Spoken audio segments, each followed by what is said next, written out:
ஜாஸ்தியா இருக்கு. அவர் யோசிக்க ஆரம்பிச்சிட்டாரு, என்ன more than my expenses is my income. நான் சொல்ல விருப்பப்படலைங்க எவ்வளவு எனக்கு இன்கம்ன்ட்டு. அப்ப திருப்பி அவர் கேட்டாரு, சார் என்ன பண்றீங்க? நான் கேட்டேன், சார் நீங்க என்ன பண்றீங்க? ஒரு 48 46 வயசு ஆள் இருப்பாரு.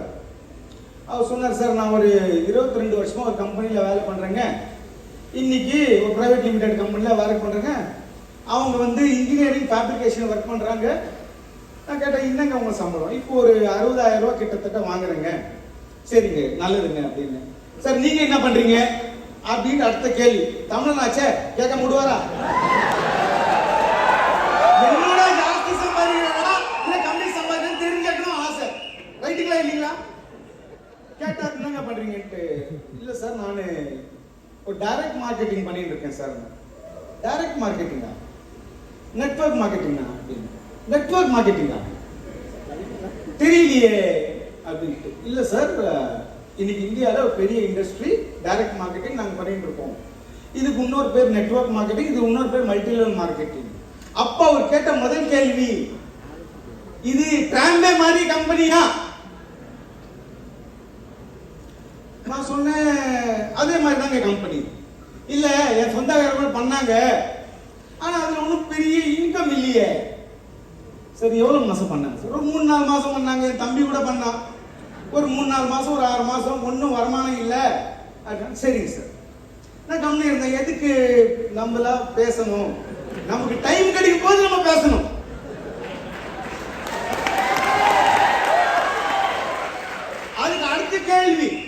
அதுக்கு அடுத்த கேள்வி, சரி சார் நீங்க லூயிஸ் விட்டான் ஷூ போட்டிருக்கீங்களே, ஒரு 1 லட்சம் ரூபா இருக்கும், இல்ல 1.5 லட்சம் ரூபாங்க அப்படின்னு.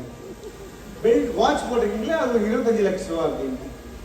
பெல்ட் போட்டிருக்கீங்களே, அது 1.25 லட்சம் ரூபா அப்படின்னு. கண்ணாடி போட்டிருக்கீங்களே, 4 லட்சம் ரூபா அப்படின்னு. என்னங்க பேசுறீங்க? நெட்வொர்க் மார்க்கெட்டிங் கம்பெனி பண்றேன்றீங்க,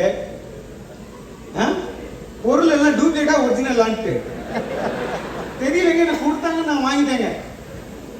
காசு கொடுத்து வாங்கிங்களா? ஆமாங்க, காசு கொடுத்து வாங்கினேன். பில்லு கூட இருக்குங்க, வேணா இன்கம் டாக்ஸ் அனுப்பிச்சு விடுங்க, பாத்துக்கலாம் அப்படின்னு. அடுத்த கேள்வி, சார் நீங்க உண்மையிலேயே ஆளு சங்கர கம்பெனிங்களா பண்றீங்க? நான் சொன்ன, உங்களுக்கு இந்த பிசினஸ் பத்தி ஏதோ தெரியுங்களா? இல்ல. சரி என்ன படிச்சிருக்கீங்கன்னு. சார் நான் மெக்கானிக்கல் இன்ஜினியரிங் முடிச்சேன். அதுக்கப்புறம் ஒரு 2 கோர்ஸ் பண்ணேன். அதுக்கப்புறம் கஷ்டப்பட்டு வேலை கிடைச்சது. முதல்ல சேரும் போது 24,000 ரூபாய் சம்பளம், இப்போ 60 வரைக்கும் வந்திருக்கேன் அப்படின்னு. சரிங்க, சந்தோஷங்க. சார் நீங்க எப்படி சார்? நான் சொன்னேன், நான் பிகாம் படிச்சேங்க, சென்னையில படிச்சேன். ஏஎம் ஜெயின் சொல்லிட்டு மீனம்பாக்கத்துல ஒரு காலேஜ் இருக்கு, அங்க படிச்சாங்க. ஸ்கூலும் சென்னை தாங்க, பிறந்ததும் சென்னை தாங்கன்னு. ஏன்னா முதல்ல அவர் கேள்வி கேட்கறதுனால நம்ம பதில் சொல்லணும் இல்லையா? பிறந்தது சென்னைங்களா? உங்களை பார்த்தா நார்த் இந்தியன் மாதிரி இருக்கீங்க, தமிழ் நல்லா பேசுறீங்க. தமிழ் நல்லா படிப்பேங்க. நான் படிப்பீங்களா? ஆமாங்க, நல்லா தமிழ் படிப்பேன், எழுதுவேன். சொல்லுங்க. இல்ல எப்படி இது உண்மைங்களா, நம்ப முடியுங்களான்ட்டு. நான் ஒண்ணே ஒன்று சொல்றேன் சார், ஓப்பன் மைண்டா ஒரு 10 கேள்வி நீங்க கேட்டீங்க. ஒரு 10 நிமிஷம் நான் சொல்றது மட்டும் கேளுங்க. அதுக்கப்புறம் நீங்க உங்க வாழ்க்கை முடிவு நீங்க எடுங்க. சரிங்க. நான் முதல் விஷயம் கேட்டேன். அவர் இன்னொரு கேள்வி கேட்டாரு, சார் இது லீகலா? என்ன கேட்டாரு? இது லீகலா? இந்த மாதிரி ஏகப்பட்ட கம்பெனி ஏகப்பட்ட பிரச்சனைகளை வருது நான் கேள்விப்பட்டேங்க அப்படின்னா. கரெக்டுங்க, நீங்க கேட்டதெல்லாம் உண்மைங்க. இப்போ ஒரு 10 நிமிஷம் நான் பேசுறேன். அவர் என்ன கேட்டது, நீங்க ஓனரா? இல்லைங்க, நான் ஒரு டிஸ்ட்ரிபியூட்டருங்க. அப்படிங்களா? டிஸ்ட்ரிபியூட்டர் என்னன்னா சரி சொல்றேங்க அப்படின்னு. முதல் பாயிண்ட் நான் அவரை சொன்னது, சார் தமிழ்நாட்டில் இல்லை, கர்நாடகாவில் இல்லை, கேரளாவில் எல்லா இடத்துலையும் இந்த பிஸ்னஸுக்குன்னு சொல்லிட்டு ஒரு கான்ஸ்டியூஷன் வந்துருச்சு. இந்த பிஸ்னஸ் நீங்க சர்வ சாதாரணமா ஆறாம தாராளமா பண்ணலாம். முதல்ல அதை மட்டும் கன்ஃபார்ம் ஆயிடுங்க. ஃபர்ஸ்ட் பாயிண்ட் சொன்னது. அடுத்த பாயிண்ட் அவர் கேட்டது, நீங்க ஆளு சேர்க்கிற வியாபாரமான்னு கேட்டார். நான் சொன்னேன், சார் இன்னைக்கு நீங்களும் நானும் ட்ரெயின்ல உட்கார்ந்து இருக்கோம், போயிட்டு இருக்கோம். நான் கேட்கிறேன், நீங்க எந்த ஊருக்காரு? சென்னைன்னாரு. எங்க ஸ்டே பண்றீங்க? கோடம்பாக்கம்னாரு. கோடம்பாக்கத்துல பெஸ்ட் ஹோட்டல் எது சார் அப்படின்னு. அப்போ அவரு, சார் பக்கத்துல கீதம் சொல்ற ஹோட்டல் இருக்கு, அதான் சார் ரெஃபர் பண்ணுவேன். சரி சார், அந்த ஹோட்டல்ல போய் நான் 100 பேர் எடுத்துட்டு போயிட்டு ஒரு 10,000 ரூபாய் பில்லு போட்டா உங்களுக்கு ஏதாவது வருமானம் வருமா? அது ஏன் சார் கொடுப்பாங்க? அதுதான் சார் நாங்க கொடுக்குறோம். அத நீங்க ஆளு சேர்க்கறது நஞ்சா தப்பு. அடுத்தது உங்க சொந்தக்காரங்க 3 மாசம் 4 மாசம் 6 மாசம் பண்ணாங்கன்னு சொன்னீங்க. என்ன சார் பண்ணாங்க? இந்த கம்பெனி பண்ணாங்க சார். சார் 2 விஷயம் இருக்கு சார். ஒன்னு டொனேஷன் கொடுக்கிறது, இன்னொன்னு வியாபாரம் பண்றது. அவங்க வியாபாரம்னு சொல்லிட்டு பண்ணாங்களா இல்ல டொனேஷன் கொடுத்தாங்களா? சார் டொனேஷன் என்ன சார்? இல்லைங்க ஐயா, இப்ப நான் உங்களுக்கு ஒரு விஷயம் சொல்றேன், உங்களுக்கு புடிச்சு போச்சு, நீங்க எதுவுமே பண்ணல, ஒரு நம்பிக்கைக்காக ஒரு ஃப்ரெண்ட்ஷிப்காக சேர்றீங்க, அது டொனேஷன். இது நீங்க ஜெயிக்கணும் ஒரு வெறியோட. எப்படி நீங்க வேலைக்கு டெய்லி காத்தால 8 மணில நைட் 7 மணி வரைக்கும் போறீங்களோ, ஒரு வெறியோட போறீங்களா இல்லீங்களா? உங்க மேனேஜர் உங்களை பார்த்து இம்ப்ரெஸ் ஆகணும்னு போறீங்களா இல்லீங்களா? நீங்க நாளைக்கு அடுத்த உச்சி லெவல் வரணும்னு போறீங்களா இல்லீங்களா? அப்ப அங்க இருக்கிற கான்சென்ட்ரேஷன், அந்த இருப்புல அந்த அதுக்குள்ள இருக்கிற உணர்ச்சி, இதே பிசினஸ்ல நீங்க காமிச்சீங்கன்னா கட்டாயமா நல்லா சம்பாதிக்கலாம். சார் நல்ல சம்பாதிக்கணும் எப்படி சார்? நீங்க என்ன சார் மாசம் ஒரு 2 லட்சம் ரூபாய் சம்பாதிப்பாங்களா? சம்பாதிக்கணும் இல்ல சார், கொஞ்சம் ஜாஸ்தி. ஒரு 5 லட்சம் ரூபாய் சார், இல்ல சார் கொஞ்சம் ஜாஸ்தி. ஒரு 10 லட்சம் இல்ல சார் கொஞ்சம் ஜாஸ்தி சார். ஒரு 15 லட்சம் இல்ல சார் கொஞ்சம் ஜாஸ்தி. ஒரு 20 லட்சம் இல்ல சார் கொஞ்சம் ஜாஸ்தி சார். 25 லட்சமா சார்? என் டிஸ்ட்ரிபியூட்டர் 25 லட்சம் ரூபாய் சம்பாதிக்கிறேன் சார், நான் சம்பாதிக்கிறேன் சார். அடுத்த கேள்வி, சார் நான் மெக்கானிக்கல் இன்ஜினியரிங் படிச்சிருக்கேன், என்னால இதெல்லாம் பண்ண முடியுமா? அந்த கேள்வி நான் சொன்னேன். சரி சார், ஸ்பீக்கர் போன்ல ஒரு மெக்கானிக்கல் இன்ஜினியர் நம்ம டிஸ்ட்ரிபியூட்டர் போன் பண்ணேன், நான் பேசுனது அவர் கேட்டாரு. அப்படிங்களா? பாசிபிளா? நான் சொன்னேன் சார், அவர் வைஃப் அவங்க ஃபுல் ஃபேமிலி இந்த பிசினஸ் பண்ணுங்க சார். ஏன் சார் பண்ண முடியாது? 100% பண்ண முடியும். இந்த பிசினஸுக்காக எந்த குவாலிட்டி எந்த குவாலிஃபிகேஷன் தேவையில்லை. ஒரே ஒரு குவாலிட்டி ஒரே ஒரு குவாலிஃபிகேஷன் தேவை. நீங்க அந்த 60,000 ரூபாய் மாசம் சம்பளத்தை விட்டு டெய்லி சம்பளம் 60,000 சம்பாதிக்கணும்னு ஒரு எதிர்பார்ப்போட வந்தீங்கன்னா உங்களால முடியும். சார் எங்க ஃபேமிலி என்ன சார் ஆகுறது? நான் சொன்னேன் சார், 22 வருஷமா நாங்க இருக்கோம், ரைட்டுங்களா? ஜெனரேஷன் 1 ஜெனரேஷன் 2 என்னால ஒரு 10 20 50 பேர் 100 பேரை காமிக்க முடியும். இதுக்கு மேல என்ன சார்?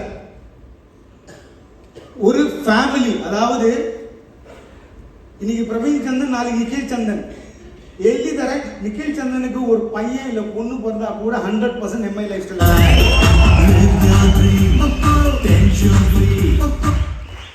இன்னைக்கு என் டிஸ்ட்ரிபியூட்டர்ஸ் எவ்வளவு பேர் அவங்க பசங்களை MBA படிக்கிறதுக்கு அனுப்பலாம், MCOM படிக்கிறதுக்கு அனுப்பலாம், இன்ஜினியரிங் படிக்கிறதுக்கு அனுப்பலாம்.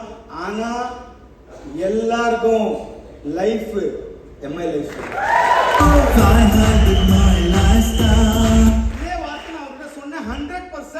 ஜெனரேஷன் டு ஜெனரேஷன் பண்ண முடியும், ஹவுஸ் ஒய்ஃபால பண்ண முடியும், ஒரு அக்ரிகல்ச்சரிஸ்டால பண்ண முடியும், ஒரு MBAல பண்ண முடியும், ஒரு டாக்டரால பண்ண முடியும், ஒரு லாயரால பண்ண முடியும், எல்லாராலையும் பண்ண முடியும் ஒரே ஒரு பிசினஸ். சார் பிசினஸ் ரொம்ப ஈஸியான பிசினஸ் சார்.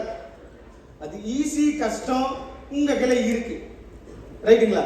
அது எப்படி சார்? அப்ப நான் சொன்னேன் சார், நான் ஒரு எக்ஸாம்பிள் கத்துட்டு இருக்கேன் சார். ஒரு சின்ன பையன் ஒரு குரு கிட்ட போவார், புறா என் கையில இருக்கு, அது உயிரோட இருக்கா செத்துச்சான்ட்டு. அந்த பையன் ரொம்ப கேர்ஃபுல், குரு உயிரோட இருக்குன்னா அம்மிட்டு கொலிக்கலான்னு பார்த்தான். இல்ல அப்படின்னா மாத்தி சொன்னார்னா பறக்க விட்டுலான்ட்டு. இந்த கதை எல்லாரும் கேட்டிருக்கோம். அதே கதை நான் சொன்னேன். அது உங்களுக்குள்ள இருக்கு சார். நீங்க நினைச்சீங்கன்னா டெய்லி 60,000 ரூபாய் சம்பாதிக்க முடியும். நீங்க நினைக்கலன்னா முடியாது. அது ஏன் சார்? சார் தூங்குறவனை எழுப்ப முடியும், தூங்கி நடிக்கிறவனை எழுப்ப முடியாது. நீங்க 60,000 ரூபாய் போதும், 1008 கஷ்டத்தை வச்சு இருக்கிறீங்க அப்படின்னா உங்களுக்கு இது கிடையாது சார் அப்படின்னு. மை டியர் ஃப்ரெண்ட்ஸ், சொல்ல வர பாயிண்ட், ஒரு பொது மக்கள் வெளியில நம்ம போகும்போது யாருக்குமே நெட்வொர்க் மார்க்கெட்டிங் அதோட பர்பஸ், அதோட ஸ்ட்ரென்த், அதோட டெப்த் யாருக்குமே தெரியாது. உண்மைங்களா இல்லீங்களா? இத அவங்களுக்கு யார் சொல்லி கொடுக்கணும்? யாருங்க? மேடம் நீங்களா? மேடம் கேமரா கீழே இருக்கீங்களே, நீங்களா மேடம்? நீங்க சொல்லி கொடுப்பீங்களா? நீங்க சொல்லி கொடுப்பீங்களா? நீங்க நீங்க நான் சொல்லிக் கொடுப்பேன். எல்லாரும் நம்ம சொல்லிக் கொடுக்கணும். மை டியர் ஃப்ரெண்ட்ஸ், இந்த பிசினஸ் ஒரு ப்ராப்பரான பிசினஸ் சொல்லிட்டு நம்ம தான் எல்லாருக்கும் எடுத்து சொல்லணும். ஏன்னா பொதுவா வெளியில இருக்கிற மக்களுக்கு யாருக்கும் ஒன்றும் தெரியாது. ஏன் தெரியாது? அது காரணம் என்ன சொல்லுங்க பார்க்கலாம். சின்ன சின்ன கம்பெனிங்க மாசம் 10% தரேன், ஒண்ணும் பண்ண வேண்டாம், வந்து சும்மா உட்காருங்க, லெஃப்ட் ரைட் நானே டெவலப் பண்ணிட்டு உங்களுக்கு வீட்ல வாரம் வாரம் கொட்டும். கேள்விப்பட்டீங்களா?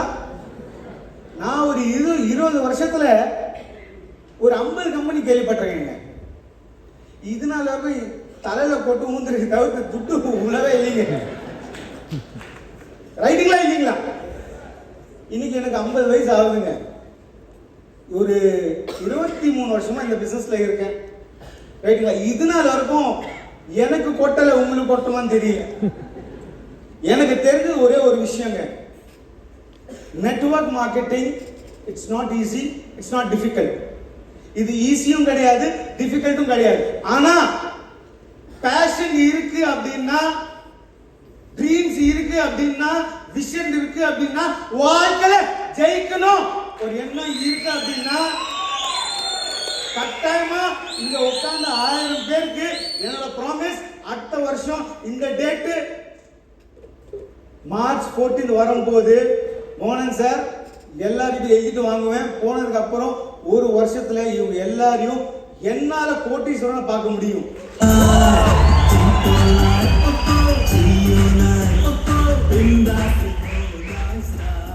சார் எக்கோ சேம்பர்ஸ் அப்படின்னு என்ன சார்? எக்கோ சேம்பர்ஸ் அப்படின்னா எம்ஐ லைஃப் ஸ்டைலோட ஒரு பெரிய பில்லர். ஒத்துக்கிறீங்களா இல்லைங்களா? அதாவது ஒரு கட்டணத்துக்கு 4 பில்லர் வேணும் அப்படின்னா 4ல ஒரு powerful pillar, it is nothing but echo chambers.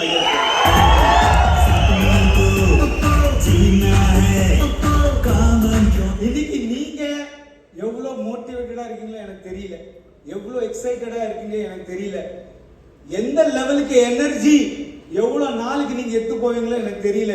ஆனா அடுத்த வருஷம் ஒரு வருஷத்துக்காக மோகன் சார் நான் காத்துட்டு இருப்பேன். இதே ப்ரோக்ராம்ல இதே இடத்துல ஒரு 10,000 பேர் எஸ்டிசி நபர் நம்ம பார்க்க வைக்கணும் மோகன் சார்.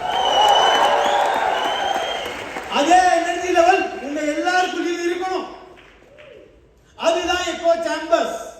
மை டியர் ஃப்ரெண்ட்ஸ், நான் சொன்ன மாதிரி கம்பெனியோட ஒரு மிகப்பெரிய ஒரு ஸ்ட்ராங்கான pillar, that is echo chambers. ஸ்ட்ராங்கான பில்லர் சொல்லும் போது ஒரு இம்பார்ட்டன்டான பாயிண்ட், டிசிப்ளின். இன்னைக்கு எனக்கு தெரிஞ்சு என் கண்ணுல ஒருத்தர் கூட பிளேசர் இல்லாம தெரியல. ஒருத்தர் கூட பிளேசர் இல்லாம தெரியல. ஈவன் லேடிஸ் கீதா மேடம் தவிர்த்து மீதி எல்லாரும் வெரி ப்ரொஃபஷனல் ட்ரெஸ்ல இருக்கீங்களா இல்லைங்களா? இது என்ன மெசேஜ் தெரியுங்களா? நான் என் வாழ்க்கையை மாத்திட்டு வந்துட்டேன் சார் அப்படின்னு சொல்ற மாதிரி எனக்கு இருக்கு. அதாவது நான் என் வாழ்க்கை மாத்திட்டேன் sir because of echo chambers, because of மோகனன் சார். அவரு நினைச்சாரு, நடந்தது சார். இந்த மாதிரி எஸ்டிசி அனுபவம் மோகனன் சார் இதனால வரைக்கும் மொத்த இந்தியால எவ்வளவோ ப்ரோக்ராம்ஸ் போயிருக்கேன். ஆனா இது வரைக்கும் கம்ப்ளீட்டா எல்லாரும்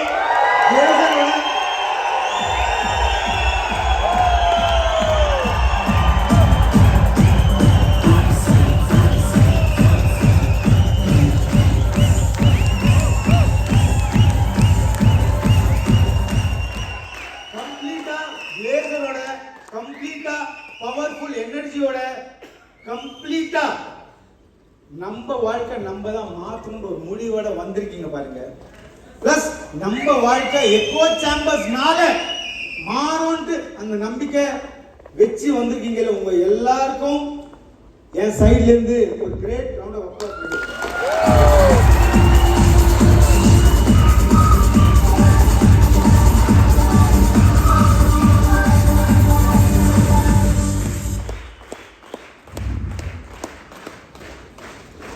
சார் எக்கோ சாம்பர்ஸை பற்றி சொன்னேன். மோகனன் சார் பற்றி நான் சொல்லவே தேவையில்லை. உங்கள் எல்லாருக்கும் தெரியும், நண்பனுக்கு கையை கொடுக்கறதும் தூக்கி உயர்க்கிறதும் நண்பனாக இருந்தாலும் சரி, அண்ணனாக இருந்தாலும் சரி, அப்ளைனாக இருந்தாலும் சரி, டவுன்லைனாக இருந்தாலும் சரி, எல்லாரையும் கூட எடுத்துட்டு போறவர், including management, mister echo chamber, mister மோகன். அவருக்கு ஒரு great round of applause please, mister மோகன் சார்.